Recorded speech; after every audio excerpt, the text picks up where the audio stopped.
ପବିତ୍ର ରଥଯାତ୍ରା ପୁରୀ ଶ୍ରୀମନ୍ଦିର ରଥଯାତ୍ରା ତ ହୋଇଯାଇଛି।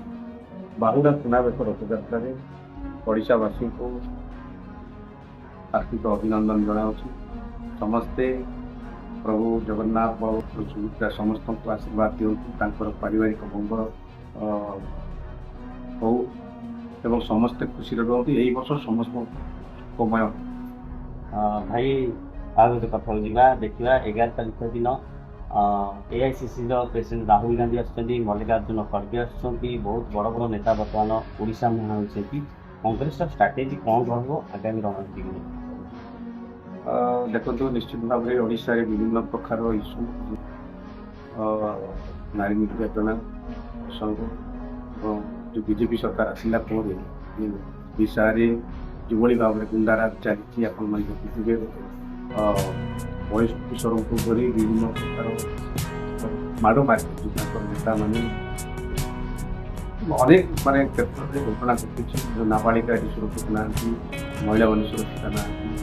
ଏଇ ଯେଉଁ ସରକାର ବିଜେପି ସରକାର କେନ୍ଦ୍ରରେ ହଉ କି ରାଜ୍ୟରେ ହଉ, କେନ୍ଦ୍ରରେ ଯେତେବେଳେ ନରେନ୍ଦ୍ର ମୋଦି ପ୍ରଧାନମନ୍ତ୍ରୀ ହେଲେ ସେଇ ଦିନଟାରେ ଯିଏକି ଭାରତବର୍ଷ ସମ୍ବିଧାନ ଅଛି, ସମ୍ବିଧାନ ସେଇ ସମ୍ବିଧାନକୁ ଖଣ୍ଡ ଖଣ୍ଡ କରି ହତ୍ୟା କରୁଛନ୍ତି, ଖଣ୍ଡ ଖଣ୍ଡ ନଷ୍ଟ କରୁଛନ୍ତି। ଗୋଟିଏ ପରେ ଗୋଟିଏ ସମ୍ବିଧାନକୁ ହତ୍ୟା କରାଯାଉଛି।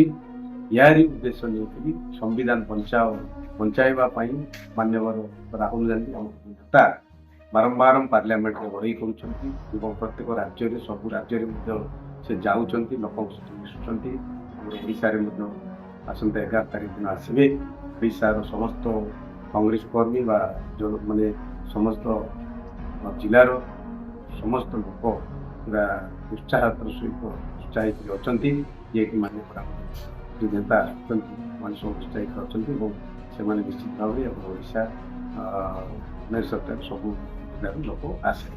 ଭାଇ ଆଜି ଭକ୍ତ ଦାସଙ୍କ ନେତୃତ୍ୱରେ ପିସି ସଭାପତି ଭକ୍ତ ଦାସ ନେତୃତ୍ୱରେ ଆଜି କଂଗ୍ରେସ ଭବନଠାରେ ସବୁ ବିଧାୟକ ମଧ୍ୟ ଉପସ୍ଥିତ ଥିଲେ, ଆପଣ ମଧ୍ୟ ଯାଇଥିବେ। ଆଜି ମୁଖ୍ୟ ଆଲୋଚନା କ'ଣ ବିଷୟରେ? ଆଜିର ଆଲୋଚନା ଯେହେତୁ 11 ତାରିଖ ଦିନ ମାନ୍ୟବର ଆମର ପାର୍ଲାମେଣ୍ଟ ବିରୋଧୀ ଦଳ ନେତା ଆସୁଛନ୍ତି, ଆଉ ସେ କାର୍ଯ୍ୟକ୍ରମଟା କେମିତି ସୁଚାରୁ ରୂପେ ପାଳିତ ହେବ ଆଉ ସାଫଲ୍ୟ ମଣ୍ଡିତ ହୋଇପାରିବ, କେମିତି ଲୋକ ଆସିପାରିବେ, ସେ ଉଦ୍ଦେଶ୍ୟ ନେଇକି ଆଜି ବୈଠକ। 11 ତାରିଖରେ ଯେଉଁ ପ୍ରୋଗ୍ରାମ ହେବ ଓଡ଼ିଶାବାସୀ କ'ଣ କହିବେ, ବିଶେଷ କରି କଂଗ୍ରେସର ଲୋକମାନଙ୍କୁ କ'ଣ କହିବେ ଆସିବା ପାଇଁ? ମୋ ତରଫରୁ ସମସ୍ତ ଓଡ଼ିଶାବାସୀ, ମୋର କଂଗ୍ରେସ କର୍ମୀ, କଂଗ୍ରେସ ପରିବାର ସମସ୍ତ ଭାଇ ଭଉଣୀମାନଙ୍କୁ ହାର୍ଦ୍ଦିକ ଅଭିନନ୍ଦନ। ନିଶ୍ଚିତ ଭାବରେ ଆସନ୍ତୁ। ଓଡ଼ିଶାର ନ୍ୟାୟ ଯେଉଁ ଅନ୍ୟାୟ ଅନୀତି ଯେଉଁ ଚାଲିଛି ତାକୁ ଆମେ ନିଶ୍ଚିତ ଭାବରେ ନ୍ୟାୟ ପଥକୁ ଆଣିବା ଏବଂ ସମ୍ବିଧାନ ଯେଉଁ ତିଳ ତିଳ କରି ହତ୍ୟା କରାଯାଉଛି କହୁଛନ୍ତି ଏ ଯେଉଁ ବିଜେପି ସରକାର, ଏ ସମ୍ବିଧାନକୁ ବଞ୍ଚାଇବା ସମସ୍ତଙ୍କର ଅଧିକାର ଅଛି। ସମସ୍ତ ଓଡ଼ିଶାବାସୀଙ୍କୁ ମୋର ଆହ୍ୱାନ ଏବଂ ମୋର ଅନୁରୋଧ, ସେମାନେ ନିଶ୍ଚିତ ଭାବରେ ଆସନ୍ତୁ। ଆମେ ମାନ୍ୟବର ରାହୁଲ ଗାନ୍ଧୀ ବା ପାର୍ଲାମେଣ୍ଟ ବିରୋଧୀ ଦଳ ନେତାଙ୍କୁ ଆମେ ହାତରେ ହାତ ମିଳାଇ ତାଙ୍କୁ ସହଯୋଗ କରିବା ଏବଂ ତାକୁ ସାହସ କରିବା।